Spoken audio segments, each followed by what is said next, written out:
Bapak Ibu Saudara semuanya, juga yang beribadah lewat live streaming. Shalom.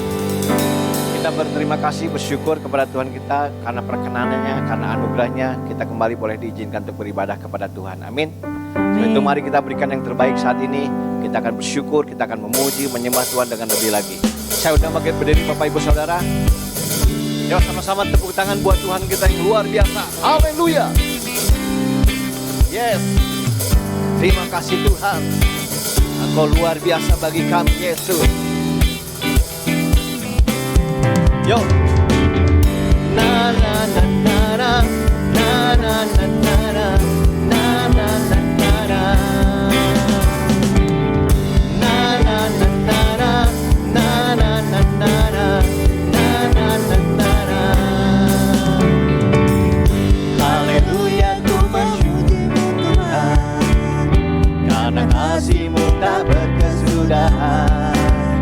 biar yang bernapas memuji Sang Raja di atas gunung dan di dalam samudra. Tanganku ku angkat padamu, mensyukuri rahmat yang kau beri. Kakiku melompat bagimu, sebab rahmatmu baru setiap pagi. Bersyukurlah kepada Tuhan, sebab Dia baik, sebab Dia baik. Bahwasanya untuk selamanya kasih setianya, kasih setianya. Na na na na na na na na na na na na na na. Sekali lagi. Na na na na na na na na na na na na na. Haleluya. Haleluya, ku memuji-Mu Tuhan, karena kasih-Mu tak berkesudahan. Biar yang bernapas memuji Sang Raja di atas gunung dan di dalam samudra. Tanganku ku angkat padamu, mensyukuri rahmat yang kau beri. Kakiku melompat bagimu, sebab rahmatmu baru setiap pagi. Bersyukurlah kepada Tuhan, sebab Dia baik, sebab Dia baik. Bahwasanya untuk selamanya kasih setianya, kasih setianya. Bersyukurlah kepada Tuhan, sebab Dia baik, sebab Dia baik. Bahwasanya untuk selamanya kasih setianya, kasih setianya. Bersyukur. Yuk sama-sama tepuk tangan di atas kepala kita. Amin Tuhan.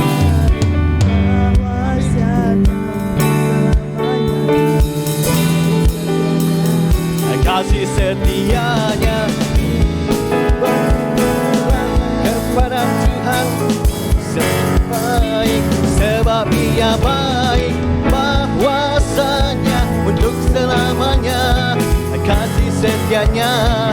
Sekali lagi bersyukurlah, bersyukurlah kepada Tuhan, sebab Dia baik, sebab Dia baik. Bahwasanya untuk selamanya kasih setianya, kasih setianya. Na na na na na na na na na na na na na na na. Lebih lagi katakan na na na na na na na na na na na na na na. Berikan kemuliaan buat Tuhan kita yang luar biasa. Haleluya. Sebelum duduk berikan salam kiri kanan, katakan Tuhan Yesus paling baik. Haleluya. Silakan duduk Bapak Ibu Saudara. Haleluya. Bersyukur dalam segala hal itu yang diinginkan Tuhan kita kepada kita. Amin. Sebab dalam bersyukur ada kuasa luar biasa. Dalam bersyukur ada mujizat yang dahsyat. Haleluya. Terima kasih Tuhan.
dalam hidupku. Ku bersyukur Bapa, ku bersyukur Tuhan, buat kasih setiamu di dalam hidupku. Ku bersyukur, oh, oh, ku bersyukur Bapa, ku bersyukur Tuhan, buat kasih setiamu di dalam hidupku. Ku bersyukur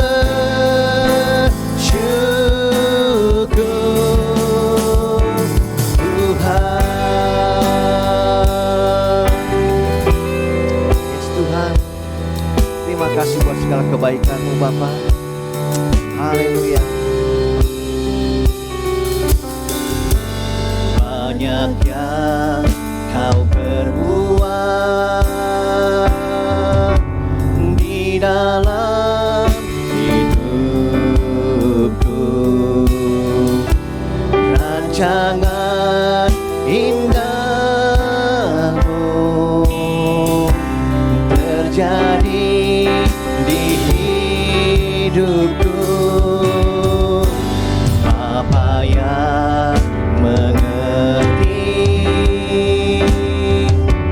segala yang ku perlu, kasih-Mu sempurna nyata dalam hidupku. Ku bersyukur Bapa, ku bersyukur Tuhan, buat kasih setiamu di dalam hidupku. Ku bersyukur, ku bersyukur Bapa, ku bersyukur Tuhan, buat kasih setiamu di dalam hidupku. Ku bersyukur Tuhan.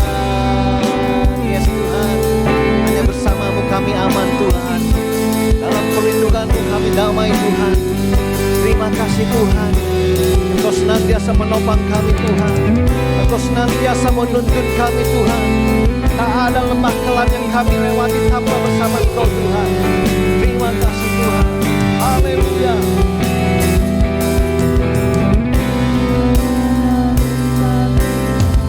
Yang tak ku lewati tanpa hadir-Mu,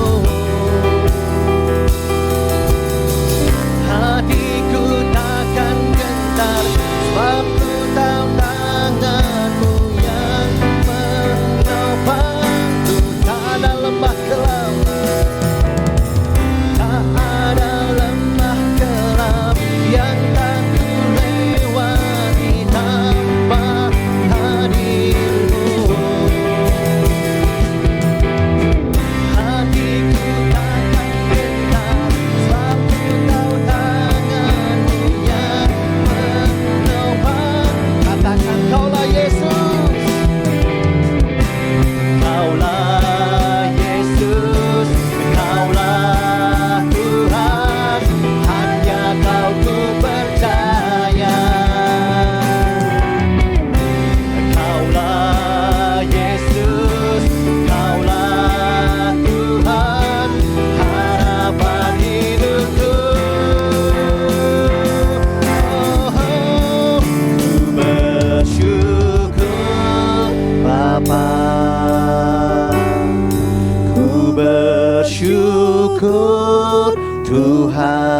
buat kasih setiamu di dalam hidupku. Ku bersyukur, ku bersyukur Bapa, ku bersyukur Tuhan, buat kasih setiamu di dalam hidupku. Mari Bapak Ibu saya undang bangkit berdiri. Haleluya. Ku bersyukur Bapa, ku bersyukur Tuhan, buat kasih setiamu di dalam hidupku. Ku bersyukur, ku bersyukur Bapa, ku bersyukur Tuhan, buat kasih setiamu di dalam hidupku. Ku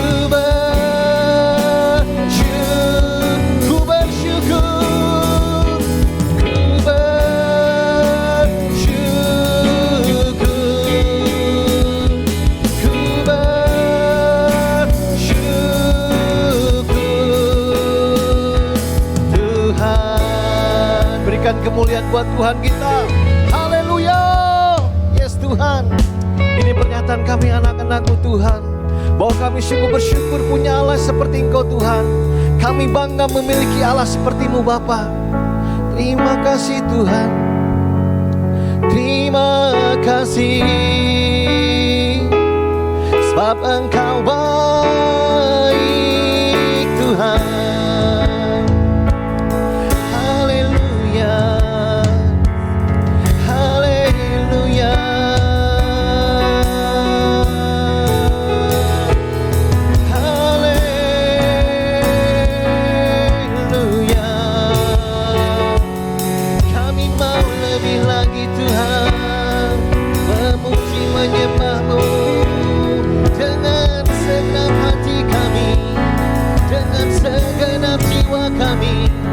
Kami angkat suara kami bagi-Mu, kami angkat pujian bagi-Mu.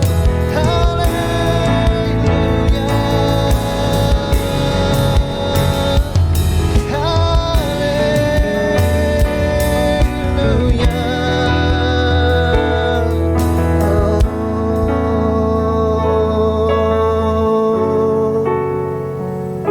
Terima kasih Tuhan, Kau begitu baik bagi kami Tuhan. Kau begitu luar biasa bagi kami Tuhan. Perlindungan-Mu nyata atas kami Tuhan. Penyertaan kami nyata bagi kami Tuhan. Kami merasakan aman dalam naungan-Mu Tuhan. Kami merasakan damai sejahtera dalam kepak sayap-Mu Tuhan. Terima kasih Tuhan. Engkau baik Tuhan. Engkau hebat bagi kami Tuhan. Engkau ajaib bagi kami Tuhan. Sebab itu kami mau terus bersyukur Tuhan. Kami mau terus memuji nama-Mu Tuhan, lebih dan lebih lagi Tuhan. Sebab tidak ada Allah yang layak dipuji, yang layak disembah, yang layak ditinggikan selain Engkau di dalam nama Yesus Kristus Tuhan. Terima kasih Tuhan. Terima kasih Tuhan. Biar segala yang bernapas sungguh-sungguh memuji nama-Mu Tuhan. Terima kasih Bapa. Segala pujian, hormat, syukur, kemuliaan hanya bagi-Mu, Raja di atas segala raja. Di dalam nama Yesus Kristus Tuhan. Mari yang percaya sama-sama katakan amin. Sekali lagi berikan kemuliaan buat Tuhan kita. Haleluya. Saudara, tahun ini adalah tahun pembebasan bagi kita semua, amin. Tahun ini adalah tahun Yobel bagi kita, sebab Tuhan luar biasa bagi kita. Yuk sama-sama kembali tepuk tangan buat Tuhan kita. Haleluya. Yes. Ayo Bapak Ibu, ekspresikan pujian ini dengan sungguh-sungguh, dengan sukacita, dengan bergembira, sebab Tuhan luar biasa.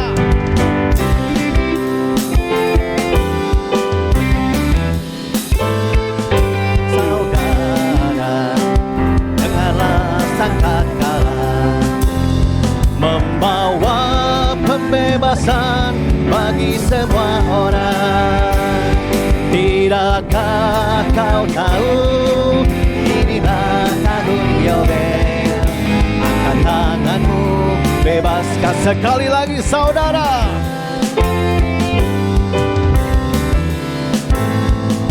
Saudara, dengarlah sang kata membawa pembebasan bagi semua orang. Tidakkah kau tahu, inilah tahun Yobel. Angkat tanganmu, bebaskan. Katakan ini tahun pembebasan. Ini tahun pembebasan. Ini tahun pembebasan. Semua tawanan dilepaskan. Yes, haleluya. Yang lumpuh dan yang buta, lompat dan bersoraklah, sebab ini tahun. Lebih lagi katakan, ini tahun pembebasan. Ini tahun pembebasan. Semua tawanan dilepaskan. Yes. Yang lumpuh dan yang buta, lompat dan bersoraklah, sebab ini tahun pembebasan. Amin.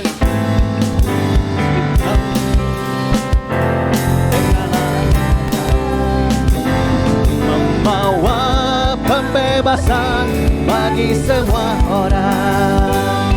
Tidakkah kau tahu, inilah tahun Yobel. Angkat tanganmu, bebas. Ini tahun pembebasan. Ini tahun pembebasan. Ini tahun pembebasan. Semua tawanan dilepaskan. Amin. Yang lumpuh dan yang buta, lompat dan bersoraklah, sebab ini tahun pembebasan. Ini tahun pembebasan. Ini tahun pembebasan. Semua tawanan dilepaskan. Haleluya. Yang lumpuh dan yang buta, lompat dan bersoraklah, sebab ini tahun pembebasan. Yuk sama-sama tepuk tangan di atas kepala. Ini tahun pembebasan.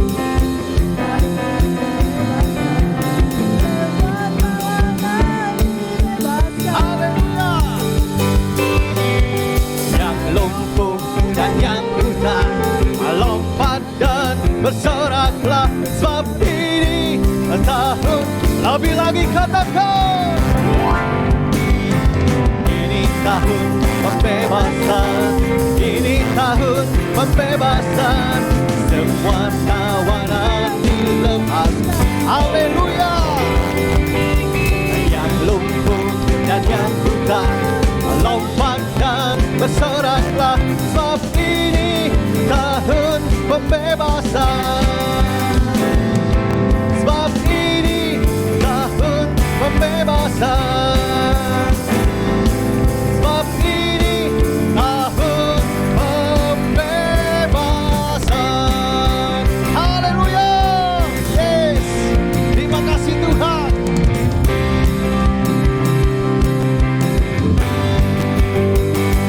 Sebab Tuhan Maha Besar dan sangat terpuji. Dia lebih dahsyat dari segala Allah. Yes, haleluya. Sebab Tuhan Maha Besar dan sangat terpuji.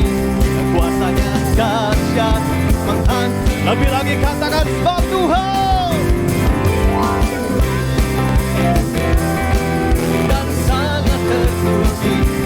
Dia lebih dahsyat dari segala Allah. Sebab Tuhan Maha Besar dan sangat terpuji. Kuasanya dahsyat menghancurkan musuh. Ceritakanlah kemuliaannya.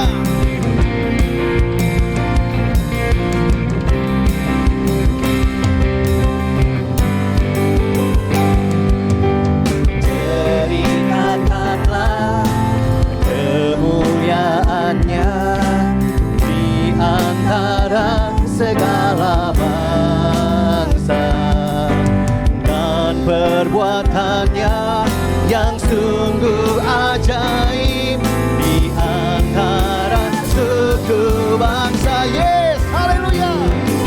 Tuhan maha besar dan sangat terpuji, Dia lebih dahsyat dari segala alam. Yes Tuhan, sebab Tuhan maha besar dan sangat terpuji, Dia lebih dahsyat.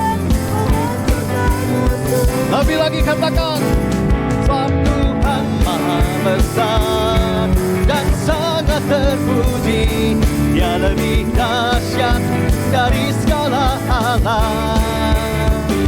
Sebab Tuhan maha besar dan sangat terpuji, kuasanya dahsyat menghancurkan musuh.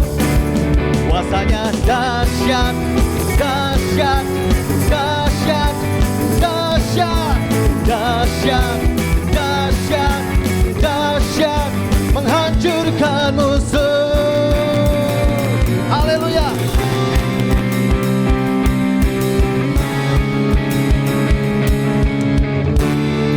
Saudara, kita ulangi ya, ketika saya katakan kuasanya dahsyat, dahsyat, dahsyat, kita gerakan dengan tangan kita ya. Amin.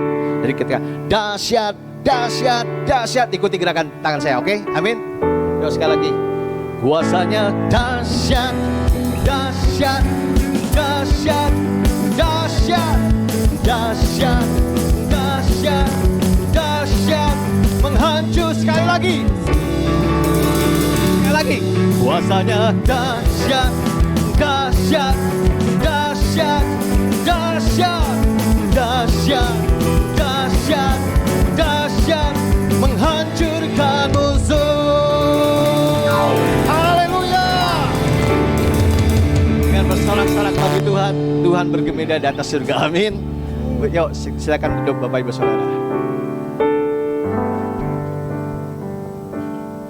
Haleluya. Terima kasih Tuhan.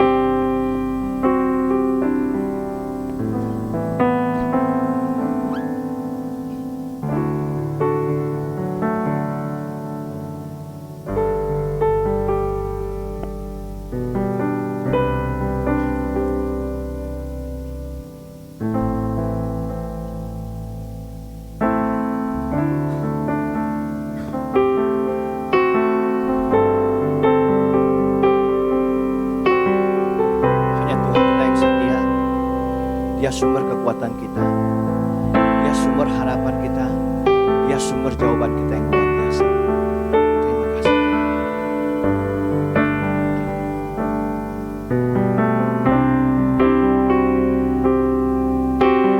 Engkau Tuhan yang setia, sumber kekuatanku. Engkau Yesus, juru selamatku, harapanku, jawabanku.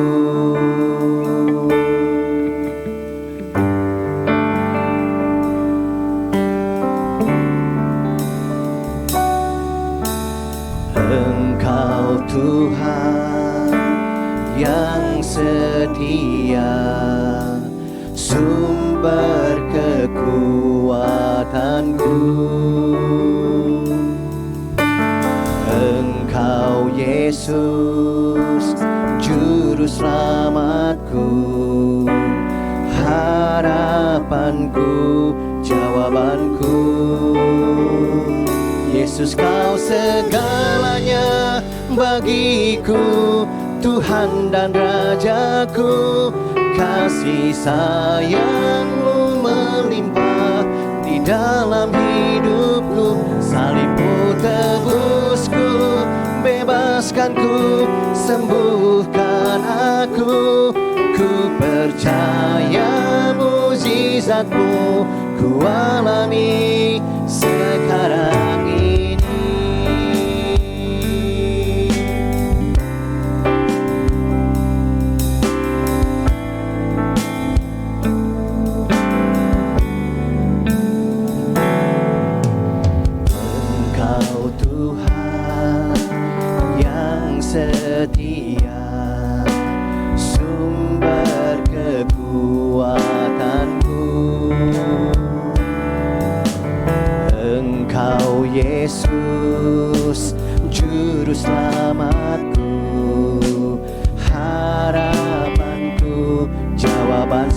dari batas.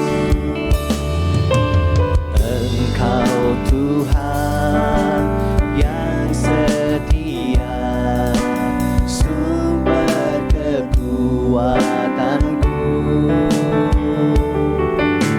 Engkau Yesus, juru selamatku, harapanku, jawabanku. Yesus, kau segalanya bagiku, Tuhan dan Rajaku. Kasih sayang-Mu melimpah dalam hidupku. Salib-Mu tebusku, bebaskanku, sembuhkan aku. Ku percaya mukjizat-Mu ku alami sekarang ini. Yesus, kau segalanya bagiku, Tuhan dan Rajaku. Kasih sayang-Mu melimpah di dalam hidupku. Salib-Mu tebusku, bebaskanku, sembuhkan aku. Ku percaya mukjizat-Mu ku alami sekarang ini. Sekali lagi dari awal.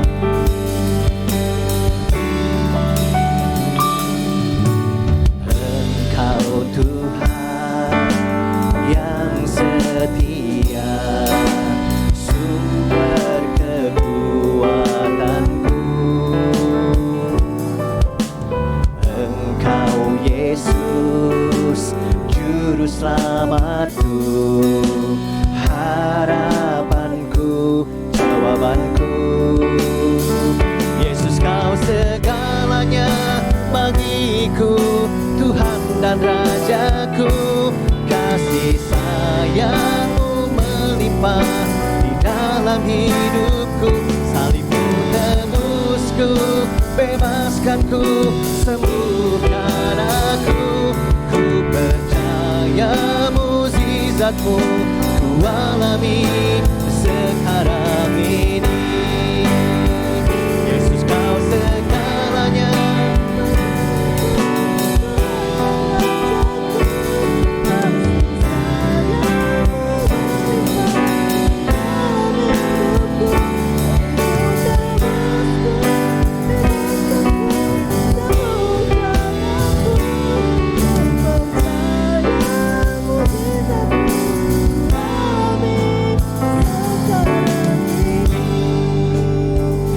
Yesus, kau segalanya bagiku, Tuhan dan Rajaku. Kasih sayang-Mu melimpah di dalam hidupku. Salib-Mu tebusku, bebaskanku, sembuhkan aku. Ku percaya mukjizat-Mu ku alami sekarang ini. Yesus, kau segalanya bagiku, Tuhan dan Rajaku. Kasih sayang-Mu melimpah di dalam hidupku. Salib-Mu tebusku, bebaskanku, sembuhkan aku. Ku percaya mukjizat. Mari Bapak Ibu saya undang bangkit berdiri. Haleluya.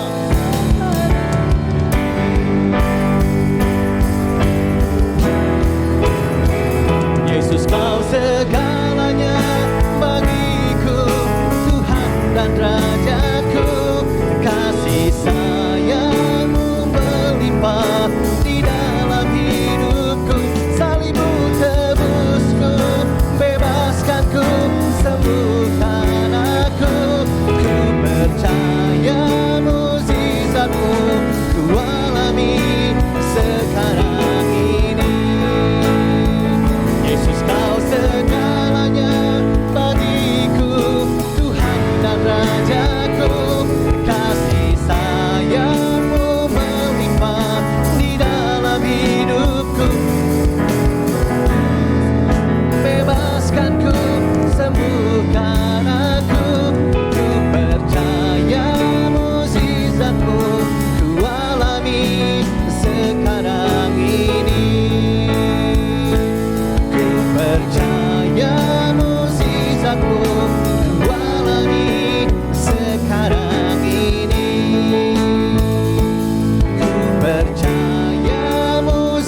kebenaran-Mu ku alami sekarang ini.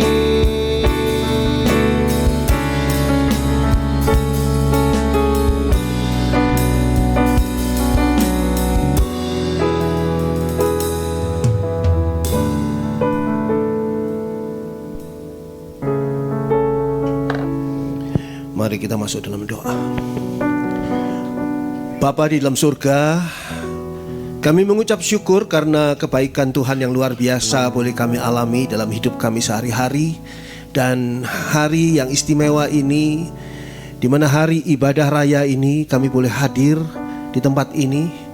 Dan bersama-sama kami boleh beribadah kepada Allah yang hidup.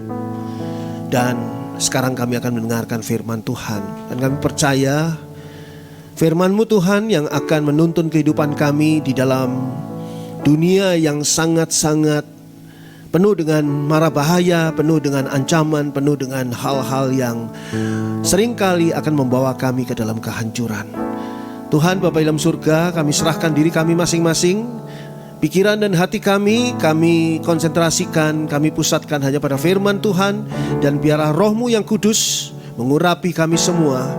Dan hamba-Mu yang sudah Kau persiapkan ini, Tuhan urapi dengan urapan kuasa-Mu. Sehingga hamba-Mu bisa menyampaikan kebenaran firman Tuhan sesuai dengan apa yang Tuhan maksudkan. Terima kasih Bapa. Di dalam nama Tuhan Yesus kami berdoa. Haleluya. Amin. Puji Tuhan. Silakan duduk. Ya, beberapa waktu yang lalu ada beberapa orang yang bertanya kepada saya, Pak Andri, apakah benar nanti tanggal 23 September akan ada pengangkatan gereja Tuhan? Jawaban saya selalu sama, yaitu mungkin saja, tapi tidak pasti. Artinya tidak bisa dipastikan. Tapi kalau mungkin saja, karena pengangkatan gereja Tuhan itu sudah waktunya terjadi dan bisa terjadi kapan saja. Bisa terjadi tanggal 22, 23 atau bahkan hari ini atau besok atau kapanpun. Tapi waktunya memang sudah sangat dekat, sangat berada di dalam waktunya. Tapi kalau disebut pasti, saya tidak berani mengatakannya karena memang sebetulnya firman Tuhan mengatakan bahwa kita tidak tahu. Tapi ada gereja-gereja besar yang jemaatnya banyak, hamba Tuhannya berani mengatakan bahwa 1000% pasti terjadi di tanggal 23 September. Pengangkatan gereja Tuhan, 1000%. Waduh, saya pikir hamba Tuhan ini entah bagaimana ya. Kalau menurut saya sih tidak bijaksana dan tidak tepat di dalam mengatakan hal itu. Dan lalu kita lihat tanggal 23, 24 tidak terjadi apa-apa. Dan ini sangat buruk kalau menurut saya. Karena apa? Karena orang bisa skeptis dan menganggap bahwa pemberitaan tentang pengangkatan itu adalah suatu kebohongan yang besar. Yang kedua, bisa skeptis dan menganggap semua pemberitaan tentang akhir zaman ini hanya narasi dari hamba-hamba Tuhan. Dan itu semua adalah merugikan. Merugikan siapa? Merugikan umat Kristen, merugikan umat percaya. Umat percaya bisa tidak percaya lagi karena pada tanggal 23 memang saya sendiri juga melihat alasan-alasan yang dikemukakan. Kenapa kok dikatakan tanggal 23? Itu alasannya paling benar-benar sesuai dengan yang masuk akal lah, paling masuk akal di dalam kalau kita membandingkan dengan semua ramalan tentang kedatangan Tuhan Yesus ataupun pengangkatan gereja Tuhan di waktu-waktu yang lalu. Ini kan sudah berkali-kali ya. Berkali-kali kita dapat informasi seperti itu, tapi ternyata enggak. Nah, yang kali ini memang paling masuk akal. Dan memang sudah di waktunya, tapi tidak bisa dikatakan tanggalnya. Saya menjawab kepada orang yang bertanya pada saya, kenapa tidak pastinya? Karena kita ini hidup di dalam kronos. Kita hidup di dalam waktu manusia yang kronos. Kronos itu waktu yang berurutan satu dengan yang lain. Makanya kita kenal ada hari ini, hari kemarin, dan hari besok. Kita kenal begitu. Setiap hari kita selalu punya hari kemarin, hari ini, dan hari besok. Dan itu namanya Kronos dalam bahasa aslinya. Tapi kalau Tuhan, itu waktunya adalah waktu kairos. Waktu kairos Tuhan itu adalah waktu yang sifatnya momentum. Sifatnya berkenaan dengan waktu itu sendiri dan tidak ada hubungan dengan yang lain. Makanya dikatakan Tuhan Yesus itu kemarin, hari ini dan akan datang itu Tuhan Yesus itu sama. Tuhan Yesus tidak pernah berubah, betul. Tidak pernah berubah karena Tuhan Yesus berada di dalam kairos, di dalam waktu Tuhan yang tidak tergantung pada kronos manusia. Kalau kita manusia, kita ada masa kecil, ya, masa dewasa, masa menua dan sebagainya. Dan itu adalah kronos. Kalau Tuhan Yesus tidak ada. Tuhan Yesus berada di dalam kekekalan. Kekekalan itu sendiri ada di dalam kairos. Dan semua tindakan Tuhan Yesus adalah peristiwa-peristiwa Tuhan Yesus adalah berdasarkan kairos. Misalnya, kapan lahir Tuhan Yesus? Kenapa kok Tuhan Yesus lahir pada zaman itu dan sebagainya? Itu kairos. Itu waktu Tuhan. Lalu kapan Tuhan Yesus harus mati dan kayu salib? Itu juga waktu Tuhan. Itu tidak ditentukan oleh kronos, oleh kronologi, enggak. Tapi ditentukan oleh waktu Tuhan. Sehingga saya katakan tanggal 23 September mungkin saja bisa terjadi pengangkatan. Tapi bukan pasti. Karena apa? Karena yang bisa memastikan hanya kairos Allah. Makanya Tuhan Yesus katakan hanya Bapa yang tahu, anak pun tidak tahu. Dan ini yang mungkin seringkali dilupakan atau diabaikan oleh banyak penafsiran di dalam ayat Alkitab. Tapi yang saya katakan tadi, yang buruknya adalah itu membuat kekecewaan banyak orang. Dan itu membuat orang skeptis dan tidak lagi percaya kepada nubuatan Tuhan Yesus atau nubuatan Alkitab. Tidak percaya kepada nubuatan akhir zaman. Dianggapnya akhir zaman ini adalah sebuah cerita saja.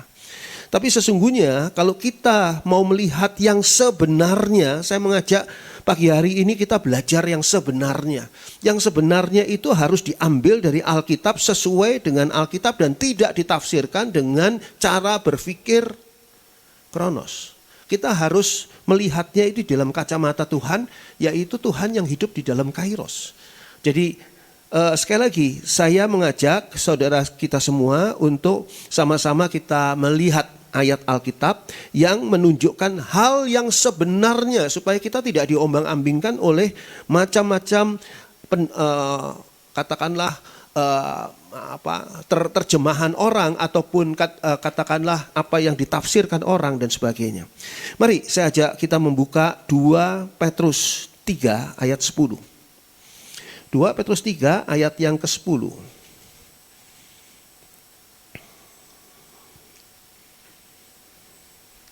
2 Petrus 3 ayatnya yang ke-10. Tetapi hari Tuhan akan tiba seperti pencuri. Pada hari itu langit akan lenyap dengan gemuruh yang dahsyat dan unsur-unsur dunia akan hangus dalam nyala api dan bumi dan segala yang ada di atasnya akan hilang lenyap. Saya ingin menunjukkan kepada saudara hal-hal yang sangat praktis dan bisa digunakan dengan baik sebagai tanda-tanda utama menjelang lenyapnya langit dan bumi. Tanda-tanda utamanya apa? Ini bisa dilihat oleh mata. Ini bisa dinyatakan oleh keberadaan kita. Tanda-tanda utama menjelang langit dan bumi ini lenyap. Itu apa saja tanda-tanda utamanya? Nah, dikatakan di sini pada ayat 10 dari 2 Petrus pasal 3. Hari Tuhan akan datang, akan tiba seperti pencuri. Artinya tidak bisa diduga. Artinya tidak bisa diperkirakan. Itu pertama. Pada hari itu, nah ini kita mesti tahu yang namanya hari Tuhan itu bukan saja kedatangan Tuhan Yesus. Kedatangan Tuhan Yesus adalah bagian dari hari Tuhan. Tapi hari Tuhan keseluruhan secara total, secara keseluruhan adalah kehancuran langit dan bumi, lenyapnya langit dan bumi. Pada hari itu langit akan lenyap dengan gemuruh yang dahsyat. Jadi langit ini akan lenyap dengan suara yang begitu luar biasa dan itu bisa didengar oleh siapapun. Dan unsur-unsur dunia dinyatakan di sini akan hangus dalam nyala api. Jadi bukan dengan air bah atau bukan dengan cara-cara yang lain, tapi dengan nyala api. Dan bumi dan segala yang ada di atasnya akan hilang lenyap. Jadi tidak ada lagi bumi, langit, dan cakrawala seluruhnya tidak ada lagi. Ini prinsipnya nih, hari Tuhan. Akhir dari alam semesta ini akan terjadi tanpa diketahui dengan waktu yang tepat, sehingga dikatakan seperti pencuri. Langit dan bumi, langit akan lenyap dengan gemuruh yang dahsyat, dan bumi dan unsur-unsurnya dikatakan akan lenyap dalam nyala api. Mari saya ajak saudara membuka 1 Tesalonika. Ini ayat yang akan saya baca sendiri supaya saya bisa segera menjelaskannya. Ayat ini agak panjang, 1 Tesalonika, tapi jelas sekali ayat-ayat di sini. Ini ayat-ayat bisa saudara beri tanda karena ini merupakan ayat-ayat Alkitab yang benar-benar terkait satu dengan yang lain dan menunjukkan kepada kita kebenaran tentang bagaimana dan kapan sesungguhnya akan kedatangan Tuhan, akan hari Tuhan, akan lenyapnya langit dan bumi. 1 Tesalonika 5 ayat 1 sampai dengan ayat 11. 1 Tesalonika 5 ayat 1. Tetapi tentang zaman dan masa, saudara-saudara, tidak perlu dituliskan kepadamu, ayat 2, karena kamu sendiri tahu benar-benar. Nah, perhatikan ini tulisan Rasul Paulus, bahwa hari Tuhan datang seperti pencuri pada malam hari. Ini ada tambahan malam hari. Ya. Malam hari ini adalah gambaran di mana akan terjadi pergantian hari. Pagi hari adalah hari yang baru. Jadi malam hari itu akhir dari harinya dunia. Akhir dari kronos. Akan datang pada malam hari seperti pencuri. Tetap tidak bisa diduga. Tetap tidak dapat diketahui waktunya yang tepat. Ayat 3. Apabila mereka mengatakan, saudara perhatikan ini sangat gamblang sekali. Apabila mereka mengatakan, mereka itu siapa? Ya banyak orang termasuk gereja-gereja. Mengatakan semuanya damai dan aman. Maka tiba-tiba mereka ditimpa oleh kebinasaan.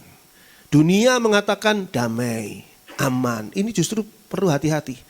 Selama berita di dunia ini tidak damai, tidak aman, waktunya untuk hari Tuhan ini belum tiba. Tapi tibanya dikatakan pada saat ada berita semuanya damai dan aman. Ini kan bisa saudara dengar, bisa saudara amati. Apalagi kita sekarang ini teknologi udah tinggi ya, jadi tahu persis ya berita-berita seperti ini. Maka tiba-tiba mereka ditimpa oleh kebinasaan. Seperti apa? Seperti seorang perempuan yang hamil ditimpa oleh sakit bersalin. Saudara pernah lihat istri saudara atau keluarga saudara yang hamil dan hampir bersalin? Apa tiba-tiba begitu selesai pada waktu hamil 9 bulan 10 hari, prol anaknya langsung keluar? Kan enggak. Ada proses apa? Ditimpa oleh sakit bersalin. Jadi kebinasaan ini munculnya akan berproses, kronos. Kebinasaan, jadi waktunya ditentukannya kairos. Tapi terjadinya kronos. Karena seperti perempuan hamil. Kenapa kok contohnya dipakai ini? Karena ini proses. Proses. Perempuan yang hamil ditimpa oleh sakit bersalin. Artinya kalau saudara ibu-ibu sudah mengalami atau bisa bertanya pada ibu-ibu yang mengalami. Rasa sakitnya itu makin sakit, makin sakit, makin sakit, makin sakit. Enggak makin berkurang, enggak. Makin sakit. Mereka pasti tidak akan luput. Artinya apa? Sakit bersalin sebagai gambaran di sini tidak dirasakan oleh dunia. Orang dunia pasti akan merasakannya. Artinya penderitaan itu pasti akan dialaminya. Ayat 4. Ayat 4. Ya. Tetapi kamu, saudara-saudara, nah ini penting nih. Saudara-saudara itu siapa? Gereja Tuhan, gereja di Tesalonika. Saudara dan saya gereja Tuhan. Tetapi kamu saudara-saudara yang dipanggil saudara oleh Rasul Paulus, kamu tidak hidup di dalam kegelapan. Kegelapan itu apa? Dalam kondisi kita tidak tahu apa-apa. Saudara dan saya gereja Tuhan tidak sama dengan penghuni dunia ini. Penghuni dunia hidup dalam kegelapan, kita tidak di dalam kegelapan. Artinya dikatakan di sini, sehingga hari itu tiba-tiba mendatangi kamu seperti pencuri. Tadi kan dikatakan seperti pencuri. Tapi Untuk kamu saudara-saudara, kamu tidak hidup di dalam ketidaktahuan. Sehingga hari itu datang seperti pencuri. Yang tidak dapat diketahui, tidak ada waktu yang tepatnya. Artinya apa? Kita itu diberi informasi terlebih dahulu. Informasinya. Pencuri memang nggak ada yang bilang, mas besok saya mau mencuri rumah Anda. Nggak ada yang bilang gitu. Tiba-tiba saja dia mencuri di sana. Tapi kita tidak seperti akan mengalami seperti itu. Nah, ayat 5, ini menarik. Karena kamu semua adalah anak-anak terang dan anak-anak siang. Karena kita itu adalah anak-anak yang hidup dalam firman Tuhan. Dan kita adalah anak-anak siang. Ingat tadi malam itu adalah nyaris atau hampir pindah ke hari yang baru. Atau akhir dari sebuah hari. Kita itu anak-anak siang. Anak-anak siang gambarannya adalah anak-anak terang. Tapi juga anak-anak siang yang artinya kita tuh aktif. Aktif apa? Aktif belajar firman Tuhan, aktif melayani Tuhan, aktif bekerja buat Tuhan dan sebagainya. Itu anak-anak siang. Itu dilakukan pada siang hari. Pada zaman dulu orang kalau malam hari sudah tidak ada aktivitas apa-apa. Tapi siang hari itu melakukannya. Nah, dikatakan tadi di sini kita bukanlah orang-orang malam. Kita itu siapa? Gereja Tuhan. Kita semua gereja Tuhan. Bukan orang malam atau orang-orang kegelapan. Kecuali kalau ada orang gereja Tuhan yang hidup di dalam kegelapan. Tidak hidup dalam terang firman Tuhan. Ada orang-orang gereja yang tidak mengkhususkan atau serius di dalam menerima firman Tuhan. Pada saat firman Tuhan, pendeta khotbah saja masih bisa mainan HP. Nah seperti itu ya. Tidak serius dalam mendengar firman Tuhan. Firman Tuhan apalah ini. Nanti pada waktunya dia akan benar-benar mengalami akibatnya.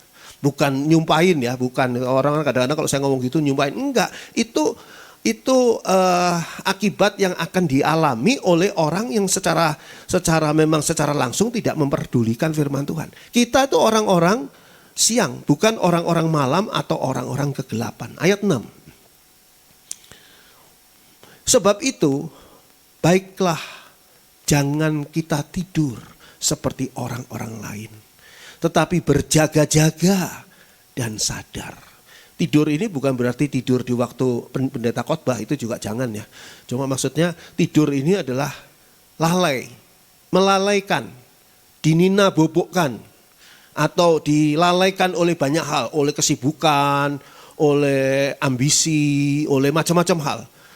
Tidak berjaga-jaga, kita harusnya berjaga-jaga dan sadar. Berjaga-jaga itu bagaimana? Berjaga-jaga itu karena kita tahu sekarang ini sudah sangat dekat waktunya dengan kedatangan Tuhan kembali. Kita berjaga-jaga setiap saat. Menjaga kualitas kita supaya kalau Tuhan panggil kita, Tuhan angkat kita, kita memang layak. Saya sudah katakan berkali-kali. Kita ini sekarang masuk pada masa seleksi. Masa seleksi ini bahaya.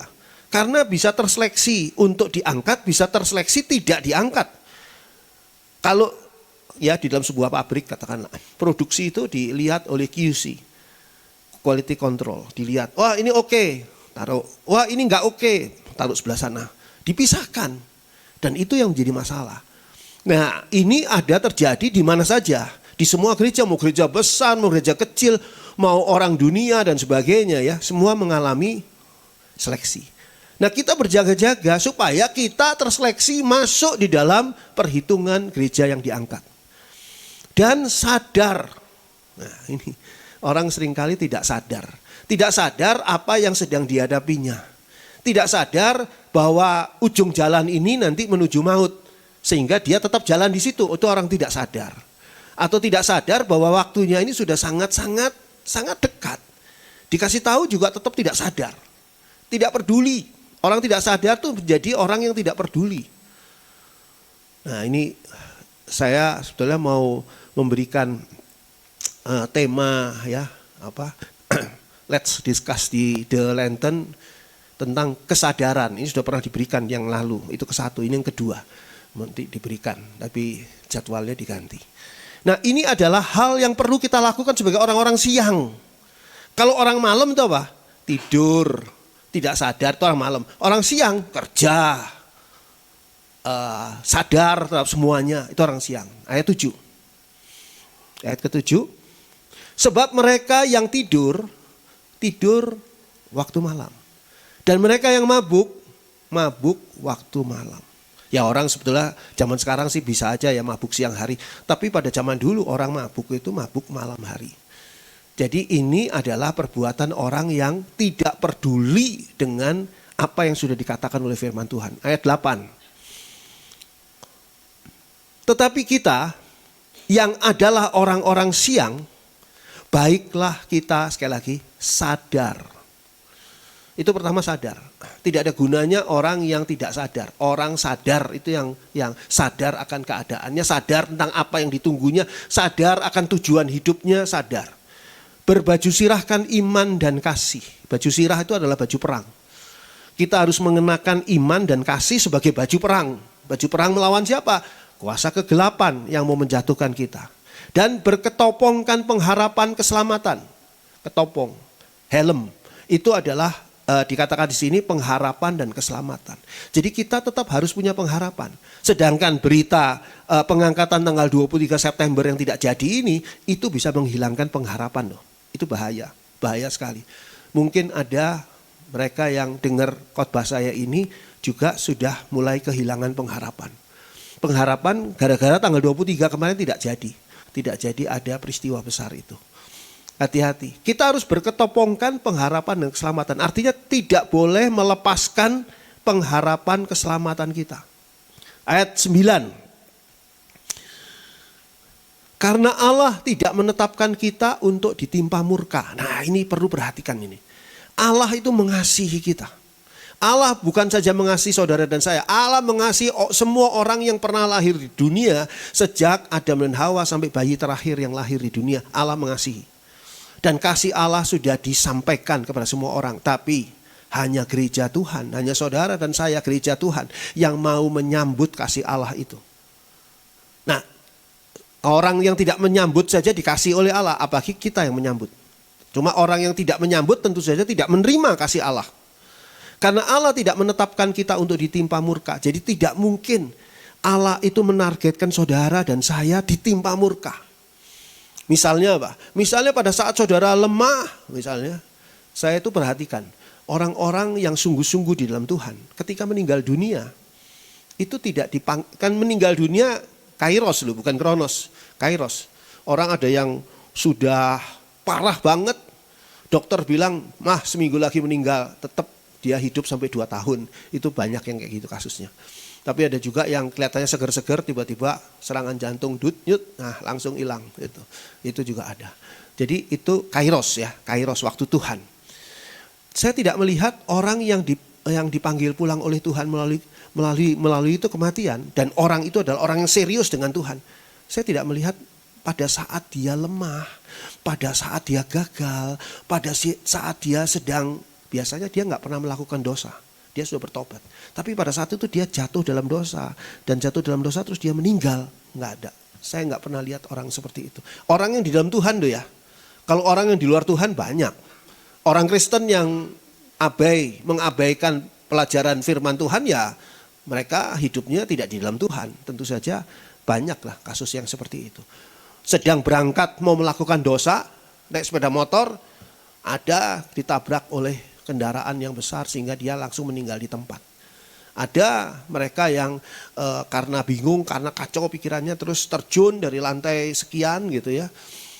Dan mungkin di tengah perjalanan sampai ke tempat parkir itu, jatuh di tempat parkir, dia mungkin bertobat, mungkin berseru sama Tuhan, kita juga nggak tahu ya. Tapi orang yang percaya sama Tuhan sungguh-sungguh, hidup dalam firman Tuhan sungguh-sungguh, dipanggilnya pada saat siap. Artinya apa? Tidak akan ditimpa murka. Karena Allah tidak menetapkan saudara dan saya untuk ditimpa murka, tetapi untuk beroleh keselamatan oleh Yesus Kristus Tuhan kita. Jadi Tuhan itu juga berupaya, selain saudara dan saya berupaya, Tuhan juga berupaya supaya kita tetap berada di dalam keselamatan, tidak kehilangan keselamatan. Sampai akhir hayat kita. Kalau Tuhan Yesus belum datang, akhir hayat kita adalah ketika kita dipanggil melalui kematian. Dan itu bisa siapa saja, bisa kapan saja, itu kairos. Jadi nggak bisa dikatakan, oh ini saya masih muda, saya mungkin masih lama, tidak akan meninggal dunia, enggak. Nggak bisa dikatakan begitu. Kita harus siap sedia setiap saat. Ayat yang ke-10. Ini ayat-ayat penting ini. Yang sudah mati untuk kita. Tuhan Yesus yang sudah mati untuk kita. Supaya entah kita berjaga-jaga, entah kita tidur, kita hidup bersama-sama dengan Dia. Nah, kita sebagai manusia yang tinggal di dunia bisa saja berada dalam kondisi yang tidak selalu berprestasi baik dalam hal rohani. Ada perumpamaan 10 anak darah yang menantikan mempelai, artinya menantikan Tuhan. 10 anak darah ini. 10-10-nya tidur. 10-10-nya tidur. Jadi semua tidur nih, tidak ada satupun yang berjaga-jaga nih. Tapi yang 5 membawa bekal minyak. Nah, ini yang berbeda. Jadi di sini dikatakan supaya entah kita berjaga-jaga, entah kita tidur, kita hidup bersama-sama dengan Dia. Kita membawa minyak Roh Kudus. Kita tetap menjaga hubungan baik kita dengan Roh Kudus, hubungan kita dengan Allah, hubungan kita dengan Tuhan Yesus. Ya, jadi ada kalanya loh kita perhatian kita lengah ya. Saudara kalau dengarkan khotbah gini kan saudara juga berusaha untuk konsentrasi tapi kadang-kadang hilang sebentar ya. Entah karena ngantuk, entah karena kepikiran, aduh kompor tadi sudah dimatiin belum ya, aduh rumah udah dikunci belum ya, si pleki udah dikeluarin belum ya, dan sebagainya. Ayat 11, yang bagian terakhir nih ayat 11. Karena itu nasihatilah seorang akan yang lain dan saling membangunlah kamu seperti yang memang kamu lakukan. Nasihatilah seorang akan yang lain. Jadi kalau saudara melihat ada orang, apalagi orang itu Kristen, dan orang itu tidak serius dengan Tuhan, nasihatilah dia. Karena waktunya sudah sangat-sangat dekat. Saling membangun. Kalau ketemu orang, apalagi Kristen, bangunlah kerohaniannya. Jangan sampai dia itu justru karena kenal pada saudara, dia malah merosot kerohaniannya. Gara-gara saudara maka dia makin menjauh dari pelayanan atau mungkin menjauh dari. Kalau saudara bertemu dengan orang yang membuat saudara jauh dari Tuhan, jauh dari gereja dan menomorduakan gereja, menomorduakan pelayanan, itu jelas adalah orang yang tidak baik. Karena apa? Karena dia bukan mendekatkan saudara kepada Tuhan. Ini bagi mereka yang ingin cari pasangan ya. Pasangan yang baik itu adalah pasangan yang membawa saudara lebih dekat kepada Tuhan. Apalagi kalau dia itu adalah seorang laki-laki ya. Ini yang cari pasangan perempuan misalnya. Laki-laki. Laki-laki itu harus menjadi pemimpin di rumah tangga yang membawa rumah tangga itu, istri anaknya kelak itu makin dekat sama Tuhan. Bukan si laki-laki ini mau diseret-seret, ayo ke gereja yuk, ayo ke gereja. Enggak seperti itu. Kebalik. Laki-laki itu pemimpin untuk hidup yang lebih benar, hidup yang lebih baik. Jadi saling membangunlah kamu seperti yang memang kamu lakukan. Kita harus saling membangun, saling mengingatkan. Saudara lihat nggak ada jemaat di sini yang wah kok sudah lama nggak ke gereja. Saudara bisa tanyai dia. Siapa tahu dia mundur gara-gara sesuatu hal, mungkin gara-gara kecewa, mungkin kecewa sama saya sehingga dia mundur dan sebagainya. Saudara bisa ingatkan ke mereka bahwa waktunya ini sudah sangat dekat untuk kedatangan Tuhan. Mumpung ini masih ada waktu. Karena dengan begitu saudara bukan hanya menyelamatkan orang itu, tapi saudara sedang membuat satu prestasi rohani bagi diri saudara sendiri. Nah Tuhan sengaja meninggalkan banyak tanda menjelang semuanya itu terjadi. Untuk apa Tuhan tinggalkan banyak tanda kalau kita tidak bisa membacanya? Tuhan meninggalkan banyak tanda ini menjelang semua itu terjadi. Mari kita buka Matius 24. Ayat 32 dan 33. Matius 24. Ini pengajaran Yesus tentang akhir zaman nih. Matius 24 ayat 32 dan 33. Matius 24 ayat 32 dan 33. Tariklah pelajaran dari perumpamaan tentang pohon ara. Apabila ranting-rantingnya melembut dan mulai bertunas, kamu tahu bahwa musim panas sudah dekat. Demikian juga jika kamu melihat semuanya ini, ketahuilah bahwa waktunya sudah dekat, sudah di ambang pintu. Seringkali orang itu di dalam kebodohannya meremehkan Tuhan, meremehkan Allah. Padahal Tuhan, Allah itu memberikan banyak sekali tanda tentang banyak hal melalui segala sesuatu di sekeliling manusia itu. Dari langit dan bumi dan semua isinya langit dan bumi, kita bisa melihat keberadaan Allah yang tidak kelihatan. Tapi orang seringkali dengan bodohnya menantang, mana saya nggak bisa lihat Allah. Padahal dari semua apa yang ada di muka bumi ini maupun segala keajaiban yang ada di tubuh kita, itu kita bisa melihat Allah yang luar biasa. Nah, di sini Tuhan Yesus meninggalkan banyak tanda menjelang semua itu terjadi. Sehingga Tuhan Yesus katakan, tariklah pelajaran dari perumpamaan tentang pohon ara. Dari pohon ara itu apabila rantingnya mulai melembut dan mulai bertunas, kamu tahu bahwa musim panas apa? Sudah dekat. Jadi kalau ditanya tanggal berapa musim panas, ya nggak tahu. Tapi sudah dekat ini, buktinya ini ranting-rantingnya melembut dan mulai bertunas. Jadi tanda sudah dekat itu sudah sangat banyak saat ini.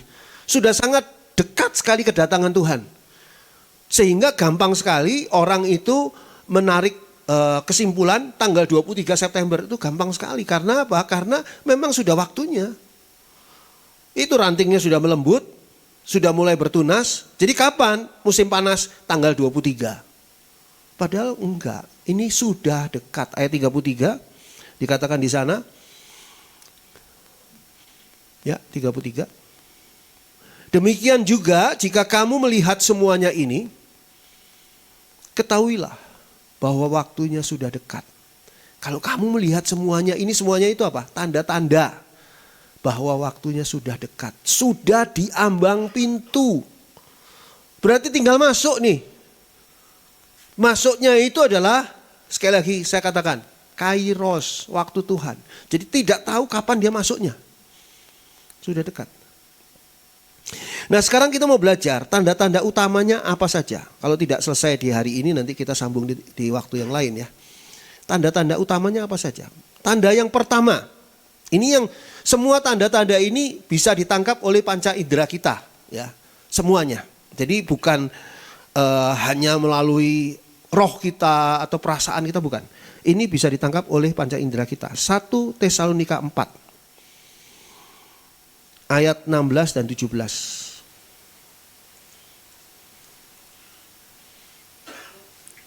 1 Tesalonika 4 ayat 16 dan 17.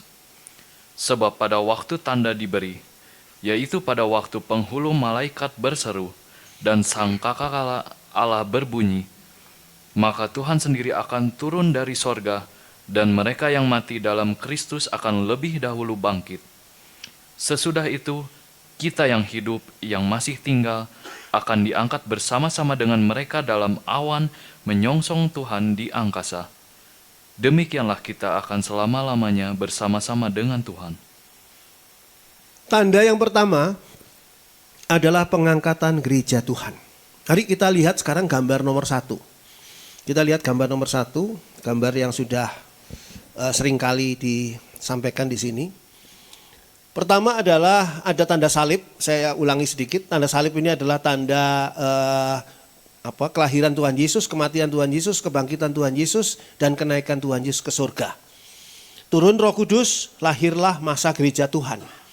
Masa gereja Tuhan itu lahir di saat Roh Kudus sudah turun. Nah, ini sekarang kita sudah berada di masa gereja Tuhan. Tapi kita sudah di penghujung akhir. Tanda pertama yang akan terjadi adalah pengangkatan. Seperti yang dikatakan tadi 1 Tesalonika 4 ayat 16 dan 17. Ini pengangkatan. Ya, di gambar ini ada ayat-ayatnya, saudara juga bisa simak ayat-ayatnya. Pengangkatan ini untuk apa? Nanti kita tahu bahwa pengangkatan ini adalah untuk menyambut Tuhan Yesus yang turun dari surga, turun berhenti di langit. Tidak menjejakkan kaki langsung di bumi. Ini semua ada ayatnya, jadi bukan karangan manusia siapapun, termasuk bukan karangan saya. Menyambut Tuhan Yesus di angkasa. Ini adalah yang pertama. Setelah itu bergulirlah semua acara yang berikutnya. Masa kesengsaraan, masa kesengsaraan besar.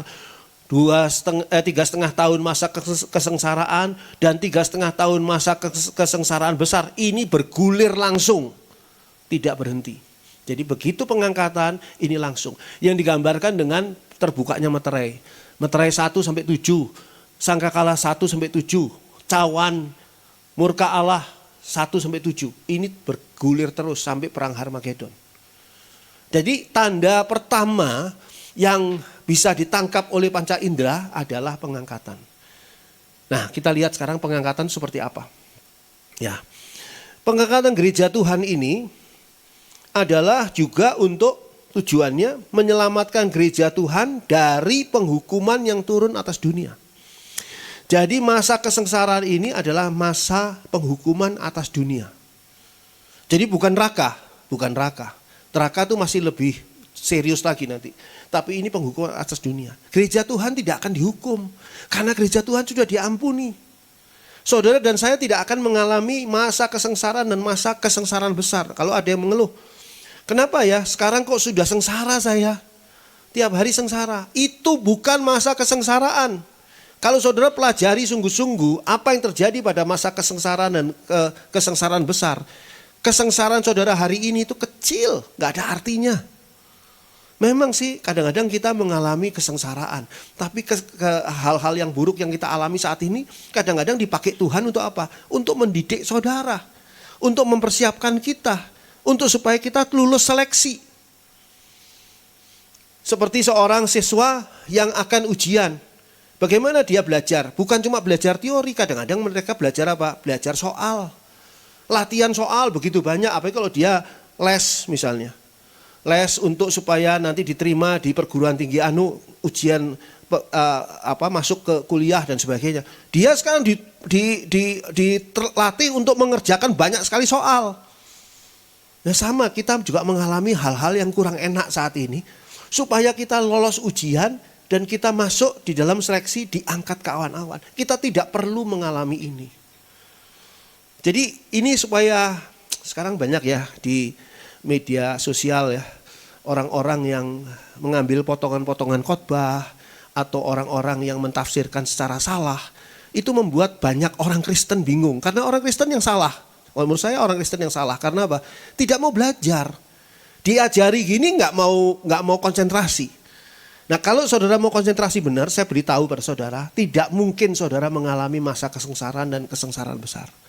Saudara dan saya yang hidup sesuai dengan firman Tuhan, yang lolos seleksi, sekali lagi, lolos seleksi, saudara dan saya akan diangkat ke awan-awan.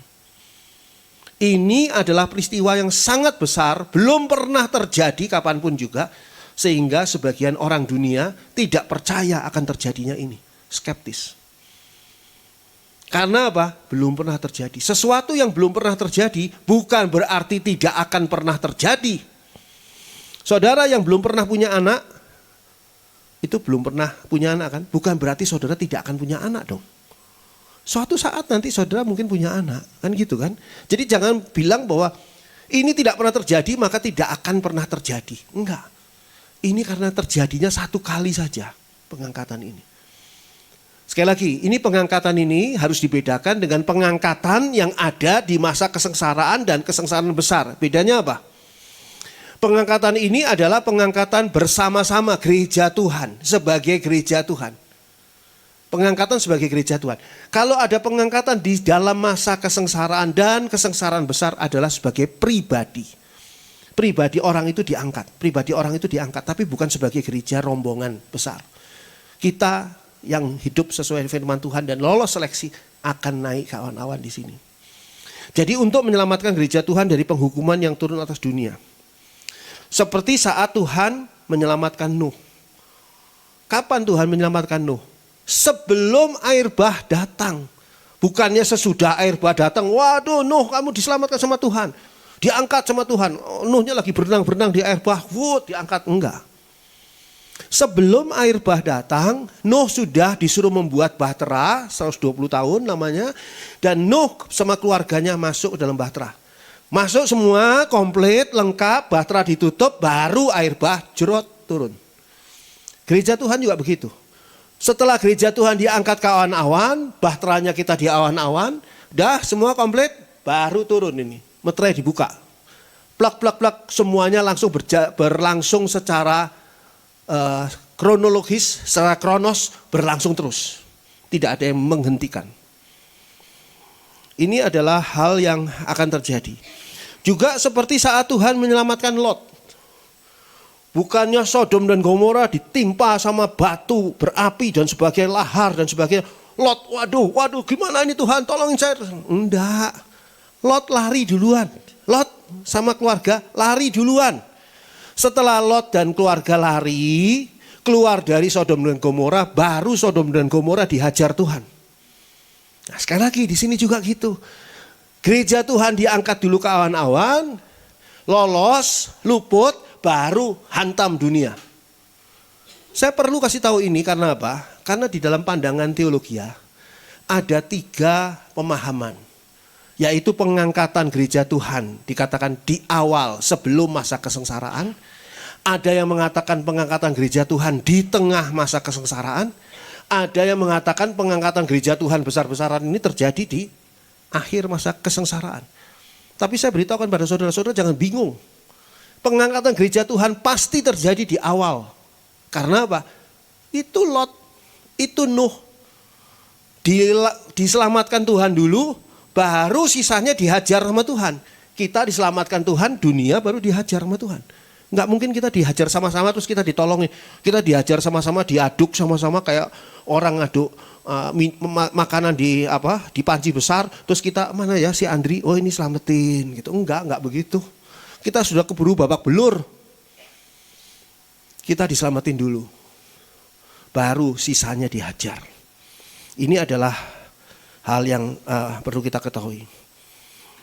Dan dikatakan kita kembali ke 1 Tesalonika 4 ayat 16. Dikatakan di sana, sebab pada waktu tanda diberi, nah berarti ada tanda diberi. Pada waktu penghulu malaikat berseru. Jadi tandanya adalah trompet. Makanya kemarin tanggal 23 dikaitkan dengan hari perayaan peniupan trompet di orang-orang Yahudi. Masuk akal sih. Karena kita di sini tanggal 16 ini juga pakai trompet nih. Trompetnya malaikat. Ya, shofar namanya. Suaranya tuh seperti suara teriakannya gajah. Saudara pernah dengar teriakan gajah enggak? Gitu ya. Bukan tretet, bukan trompet perang. Itu namanya bahasa aslinya shofar ya. Nah, pada waktu dikatakan di sini tanda diberi, yaitu pada waktu penghulu malaikat berseru dan sangkakala Allah berbunyi. Ini semua orang akan dengar. Semua orang. Siapapun juga di muka bumi ini akan dengar. Yaitu malaikat berseru dan sangkakala Allah berbunyi, maka Tuhan sendiri akan turun dari surga. Tadi gambarnya Tuhan Yesus turun dari surga ke langit kan, berhenti di langit. Dan mereka yang mati dalam Kristus akan lebih dahulu bangkit. Maka saudara akan menyaksikan banyak orang-orang yang sungguh-sungguh mati dalam Kristus itu bangkit. Bukan berarti mereka bangkit, loh mereka tuh sudah dikubur lama loh Pak Andri. Mereka ada yang dikubur puluhan tahun, pasti sudah tulangnya juga sudah hancur. Oh bukan begitu. Bangkit itu dalam arti kata apa? Dia mendapatkan tubuh baru, tubuh kemuliaan namanya. Orang bertanya tubuh itu seperti apa? Tubuh yang akan dipakai oleh orang-orang yang bangkit.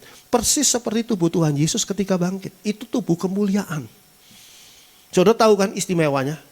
Istimewanya tubuh itu bisa menembus tembok.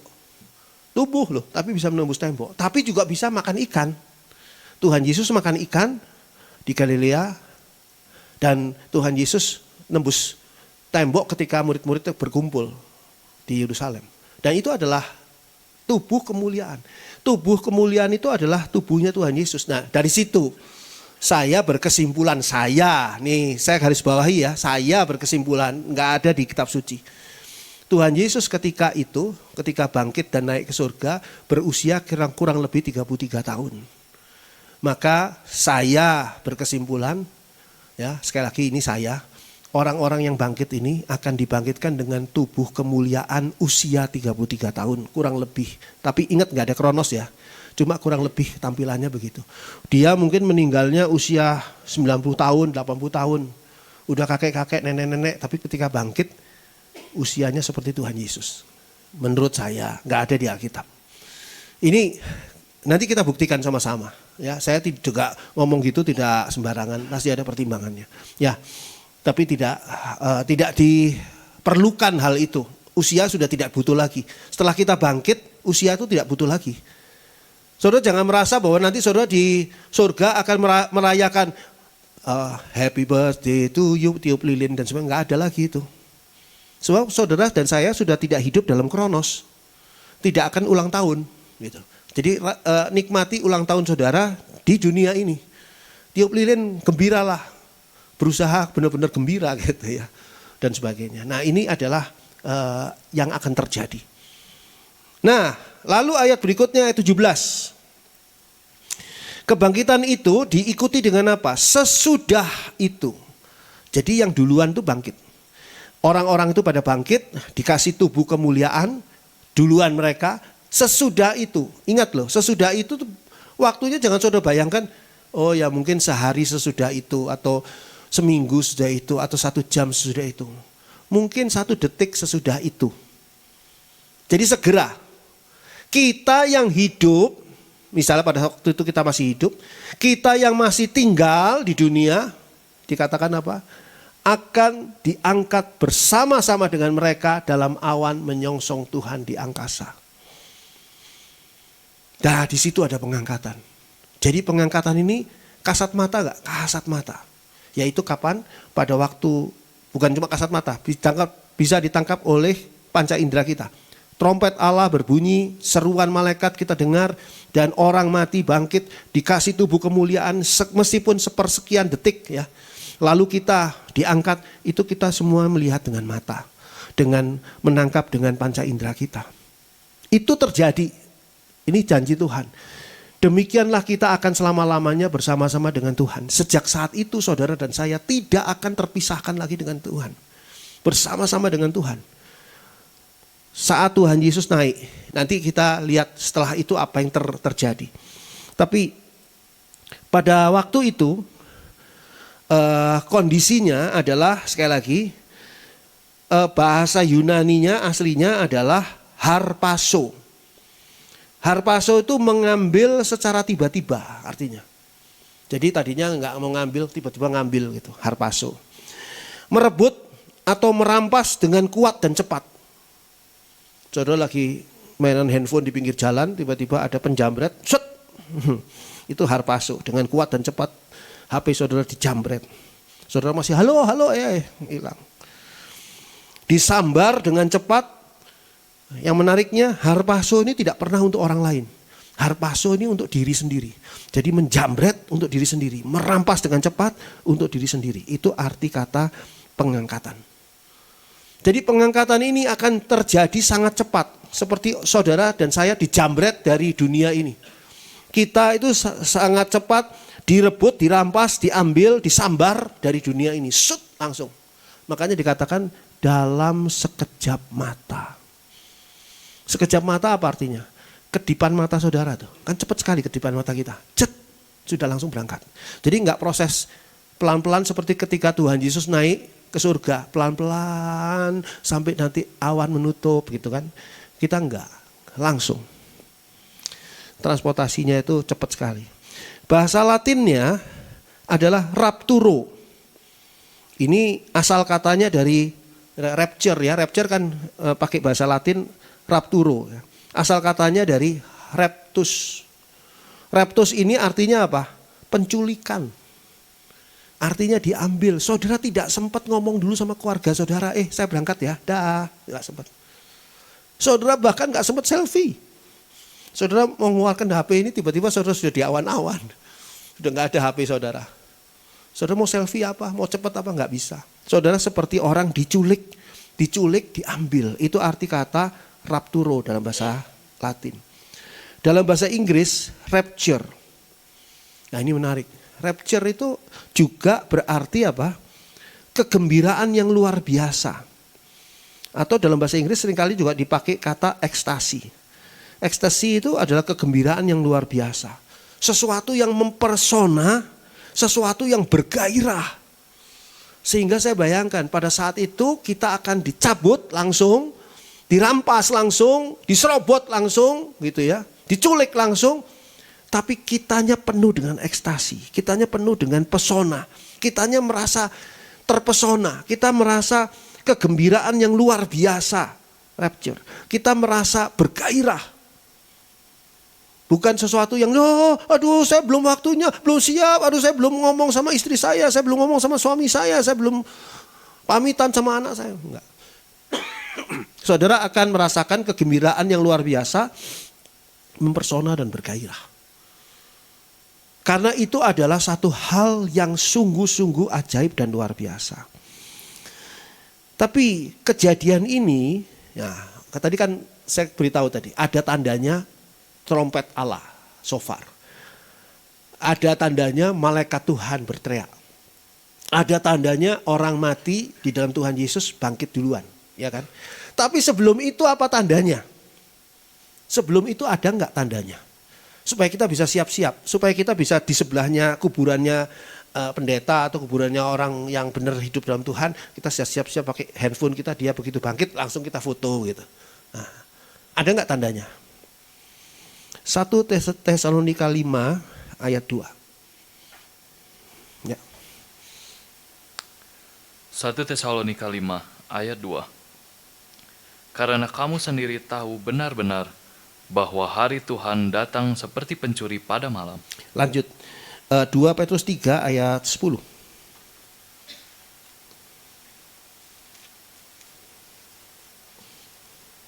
2 Petrus 3 ayat 10. Tetapi hari Tuhan akan tiba seperti pencuri. Pada hari itu, langit akan lenyap dengan gemuruh yang dahsyat, dan unsur-unsur dunia akan hangus dalam nyala api, dan bumi dan segala yang ada di atasnya akan hilang lenyap. Coba satu lagi, Wahyu 16 ayat 15. Wahyu 16 ayat 15. Lihatlah, aku datang seperti pencuri. Berbahagialah dia yang berjaga-jaga dan yang memperhatikan pakaiannya, supaya ia jangan berjalan dengan telanjang dan jangan kelihatan kemaluannya. Kalau di 1 Tesalonika 5 ayat 2 dikatakan seperti pencuri, itu yang ngomong siapa? Paulus. Di 2 Petrus 3 ayat 10 seperti pencuri, yang ngomong siapa? Petrus, orang lain. Di Wahyu 16 ayat 15 ini yang nulis Yohanes, seperti pencuri, tapi yang ngomong adalah Tuhan Yesus. Sehingga dikatakan di sini, lihatlah aku datang seperti pencuri. Wahyu 16 ayat 15. Aku datang seperti pencuri, berbahagialah dia yang berjaga-jaga. Jadi artinya apa? Kapan Tuhan Yesus datang? Jangan bayangin Tuhan Yesus datang langsung ke dunia. Kita tahu sekarang Tuhan Yesus datang itu dari surga turun dulu ke angkasa. Berhenti di situ untuk menyambut gereja Tuhan yang naik, ya kan? Sekarang kapan Tuhan Yesus akan datang dari surga turun di awan-awan? Sehingga nanti dilanjutkan dengan rapture, gereja Tuhan yang naik. Itu kapan? Dikatakan tadi di sini, lihatlah aku datang dari surga ke awan-awan seperti pencuri. Jadi banyak orang berpikir Tuhan Yesus akan datang ke dunia ini seperti pencuri. Salah. Baca ayat ini dengan baik. Aku datang seperti pencuri. Datang di mana? Datang di awan-awan seperti pencuri. Artinya ada tanda enggak? Tidak ada tanda. Seperti pencuri-pencuri itu enggak pernah ngomong, Mas besok saya akan mencuri rumahnya Mas. Jam berapa? Jam 3 pagi. Oh iya, terus saudara nungguin sudah pakai handphone, saudara sudah mau foto pencuri tadi. Enggak ada, enggak bisa. Saudara enggak tahu seperti pencuri. Itu kairos. Apa yang dikatakan oleh Tuhan. Di sini tidak disebutkan soal kairos. Tapi itu adalah kairos. Makanya tidak diketahui oleh siapapun seperti pencuri. Lalu dikatakan di sana, berbahagialah dia yang berjaga-jaga dan yang memperhatikan pakaiannya. Kenapa pakaian? Pakaiannya adalah gambaran hidupnya. Ingat pada waktu Adam dan Hawa di Taman Eden, mereka itu tidak berpakaian tapi tidak telanjang. Karena apa? Mereka berpakaian Shekinah glory, cahaya kemuliaan Allah. Itu pakaian mereka. Tapi ketika mereka berbuat dosa, Hilanglah pakaian itu dan mereka sadar, aku telanjang. Sehingga mereka berusaha menyematkan daun pohon ara untuk menjadi baju mereka. Ya kan? Taman Eden. Tapi kalau sekarang kita di dalam dunia ini memperhatikan pakaian kita, hidup kita, itu adalah orang yang berjaga-jaga. Jadi memang tanggal 23 September kemarin tidak terjadi pengangkatan. Tapi bisa juga besok atau lusa. Oleh sebab itu, hari ini kita berjaga-jaga. Jangan sampai nih, hidup kita ini tidak berkenan di hadapan Tuhan. Ya, saudara banyak persoalan, banyak hal yang saudara hadapi. Perjuangan hidup saudara untuk mencari nafkah dan sebagainya ya. Mengatasi masalah-masalah tempo dulu dan sebagainya ya. Banyak hal lah. Sekarang saudara ambil waktu setiap hari untuk konsentrasi dengan diri saudara. Apakah hari ini, malam hari ya saudara sebelum tidur, saudara merenung. Apakah hari ini saya sudah menjaga hidup saya sesuai dengan kehendak Tuhan? Apakah sesuai tidak dengan kehendak Tuhan? Apakah saya hari ini sudah menjaga diri saya untuk sesuai hidupnya dengan apa yang dikatakan firman Tuhan? Saudara koreksi diri. Kalau tidak sesuai, segera minta ampun karena bisa jadi hari itu nanti berapa menit lagi Tuhan Yesus datang. Minta ampun dan jangan melakukan dosa lagi. Jangan pernah melakukan dosa lagi. Dosa itu sifatnya adalah kejatuhan. Bukan tindakan yang dikerjakan secara nyata. Ini adalah hal yang perlu saudara ingat ini. Ini para pemusik sayang sekali ya tidak dengarkan seluruhnya ya. Yang apa-apa ya. Nah, saudara di luar mungkin juga ada berkat tersendiri. Oh iya ya, dengarkan lewat live streaming, ini lucu nih. Pemusik di sini hadir tapi ikut live streaming juga lucu ya. Live streaming itu saudara untuk orang yang di luar negeri, orang yang di luar kota, bukan orang yang di Bandung. Orang di Bandung juga diharapkan datang. Ini malah oke. Ya ini itu. Ya, saya harap sih tetap serius ya. Tetap serius. Mari kita buka Matius 24. Saya akan bacakan ayat ini sendiri sebagai ayat terakhir.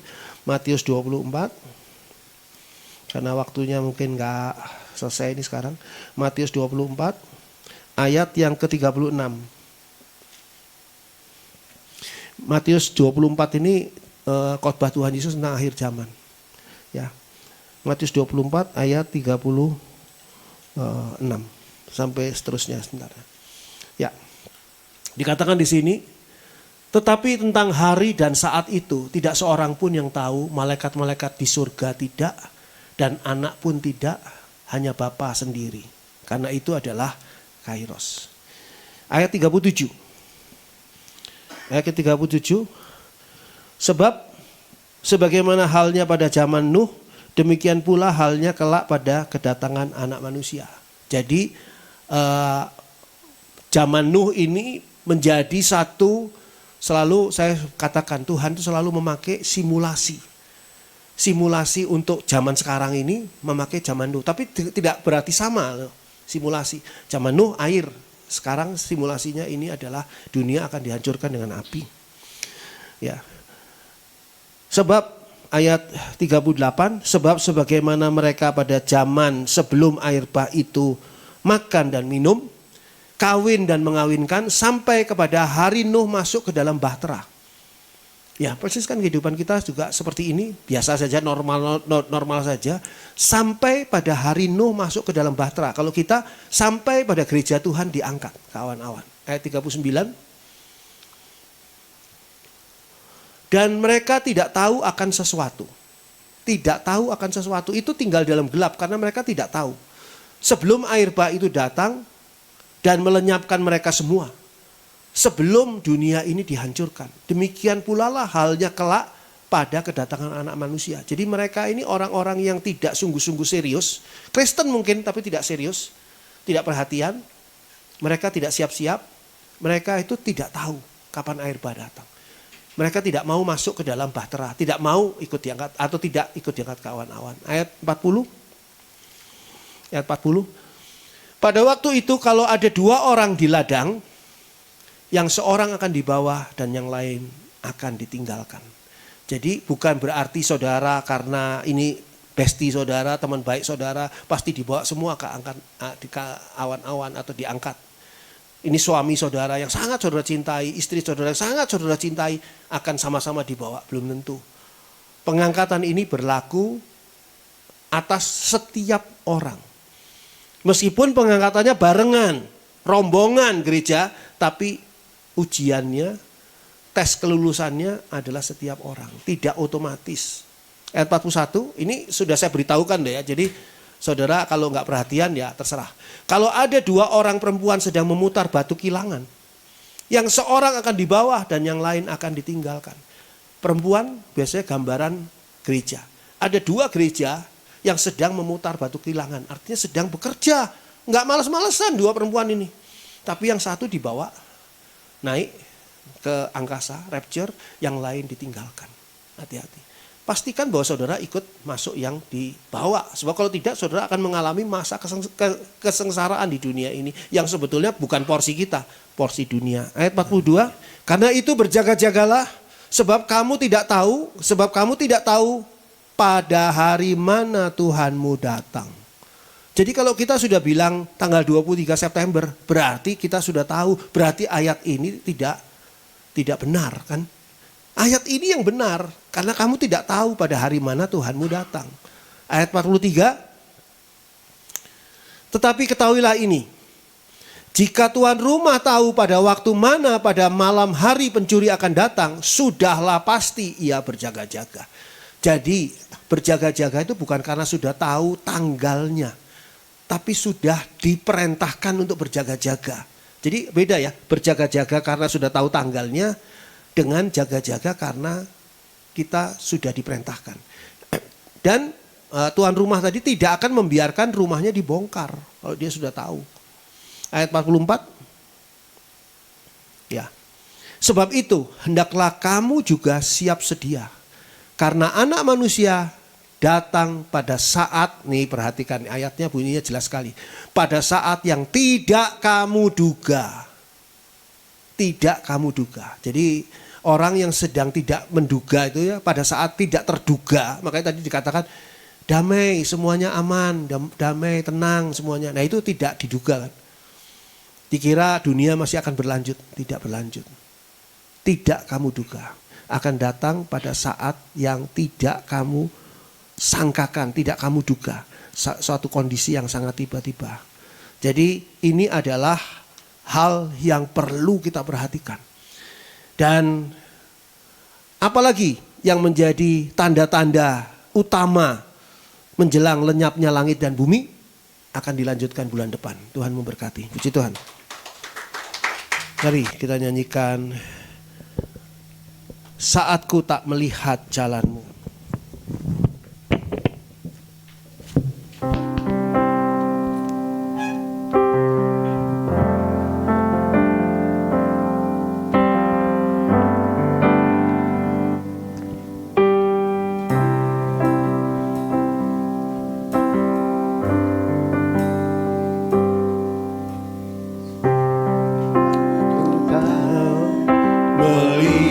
Jalanmu saat ku tak mengerti rencanamu, namun tetap ku pegang janjimu.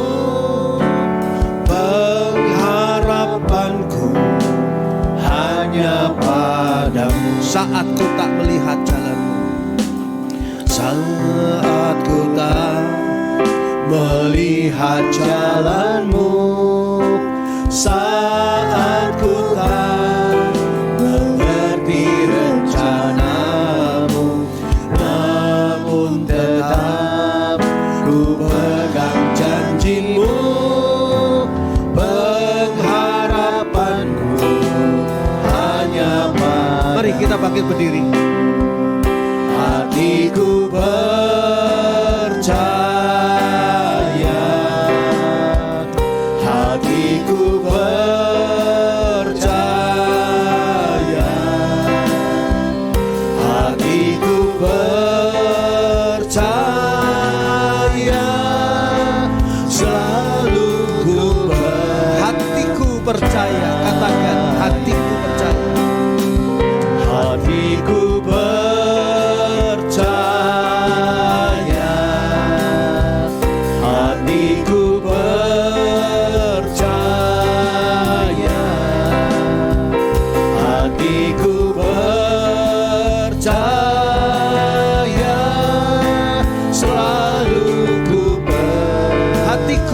percaya ya Tuhan, hatiku percaya. Hatiku percaya,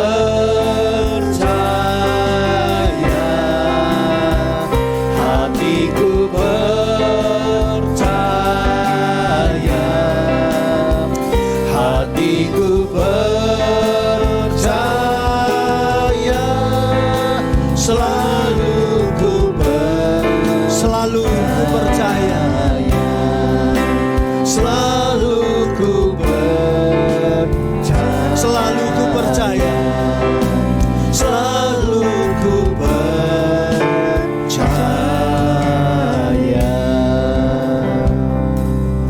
Bapa di dalam surga, terima kasih karena rahasia akhir zaman Engkau bukakan dengan begitu jelas kepada kami semua. Tinggal sekarang giliran kami untuk mempercayainya dan mempersiapkan diri kami dengan baik, untuk serius menjadi orang-orang yang beriman kepada Tuhan dan serius dalam menjaga kualitas kehidupan kami sesuai dengan firman Tuhan, dan sungguh-sungguh hati kami berkenan di hadapan Tuhan. Tolong kami ya Bapa melewati masa seleksi ini, agar kami semua boleh terseleksi dengan baik, boleh terseleksi untuk menjadi orang-orang yang sungguh-sungguh akan diangkat ke awan-awan. Ampuni kami Tuhan, jika waktu-waktu yang lalu kami menomorduakan Tuhan dan kami mengutamakan hal-hal yang lain. Ampuni kami, tapi kami mau Tuhan, berikutnya ini, hari-hari ke depan kami mau mengutamakan Tuhan di atas segalanya. Karena kami tahu pada saat di mana Engkau memanggil kami, mengangkat kami ke awan-awan, maka di situ kami harus berada dalam kondisi yang siap sedia. Terima kasih Bapa. Tuhan berkati semua yang sudah mendengarkan firman Tuhan tadi, baik yang melalui live streaming maupun yang hadir di tempat ini. Tuhan berkati agar mereka sungguh-sungguh diubahkan akan prinsip kehidupannya sesuai dengan apa yang Tuhan mau.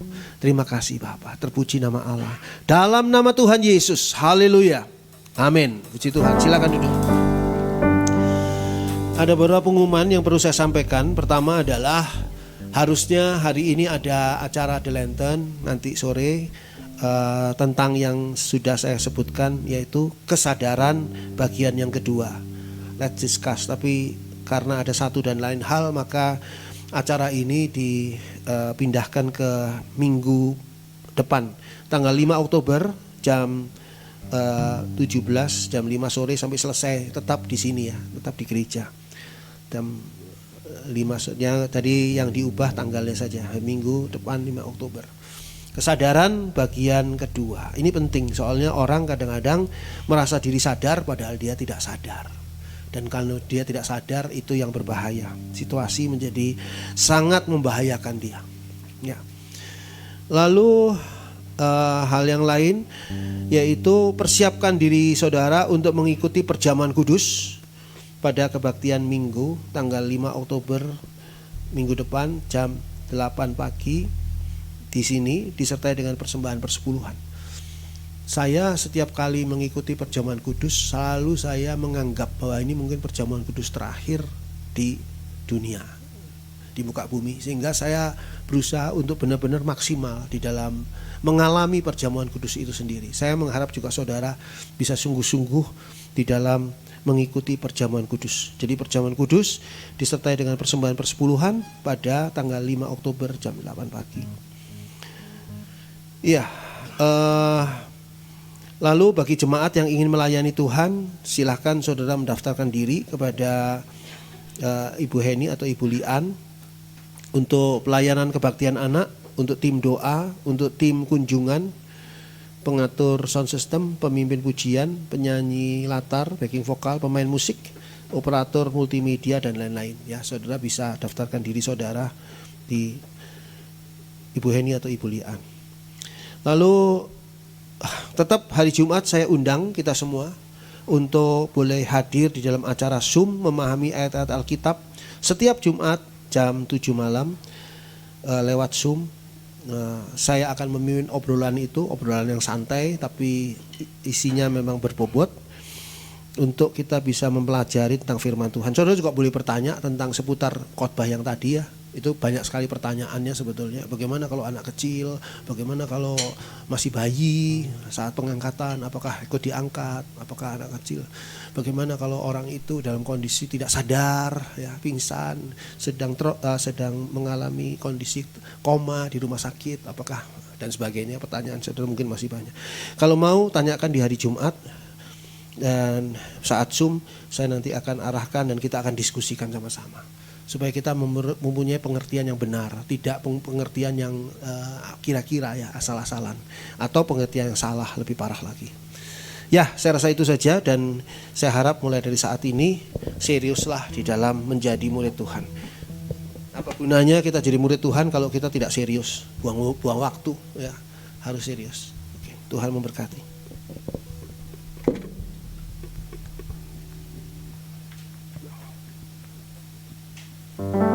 Baik Bapak Ibu, tiba saatnya kita akan memberikan persembahan. Mari kita memberi dengan sukarela dan sukacita. Tapi pujian Engkau Tuhan yang setia.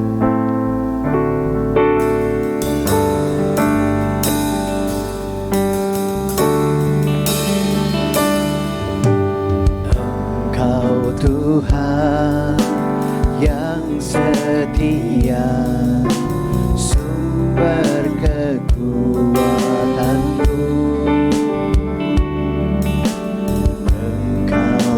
Yesus, Juru Selamatku, harapanku, jawabanku, Engkau Tuhan. Engkau Tuhan yang setia, sumber kekuatanku.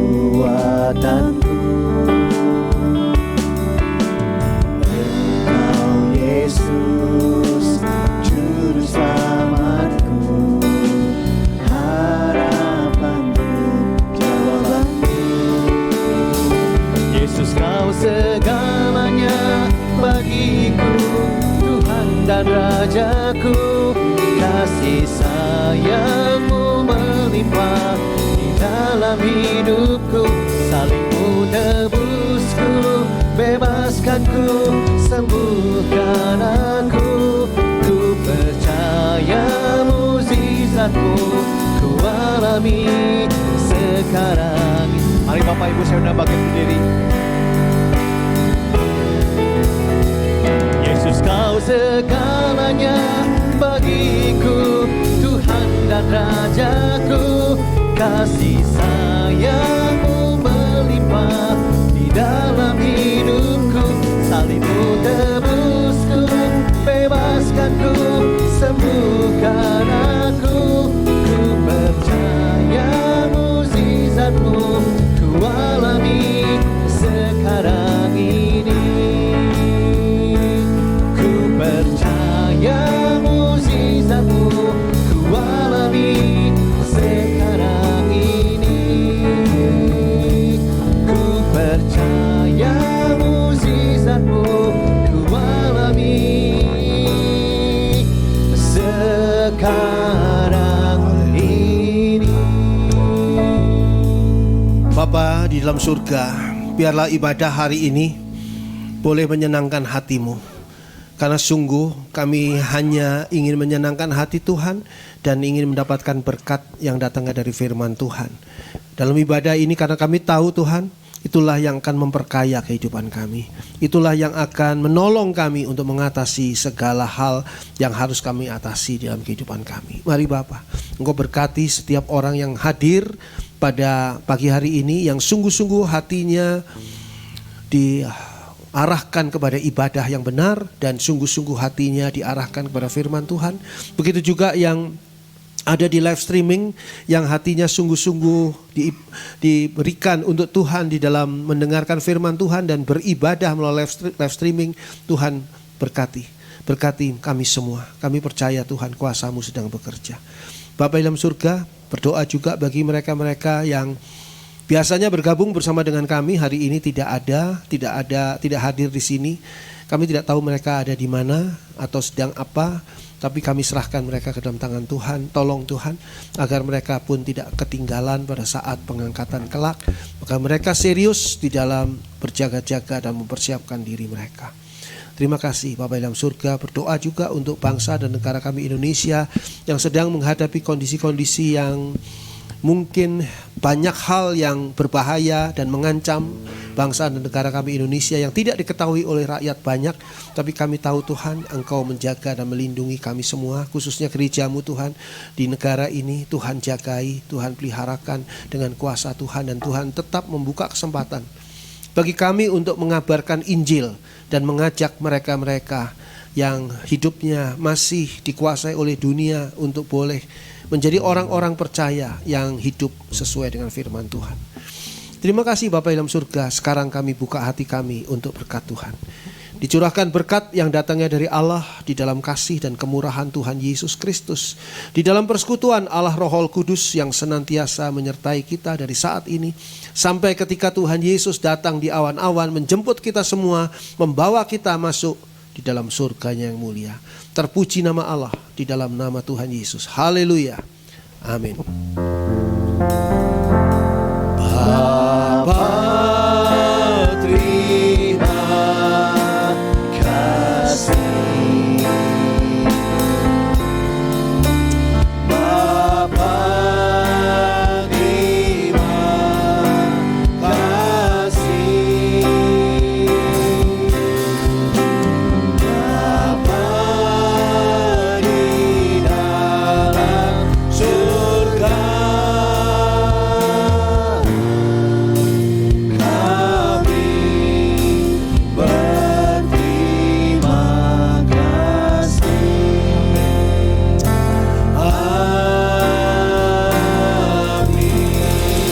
silakan duduk, kita bersatu dulu sejenak.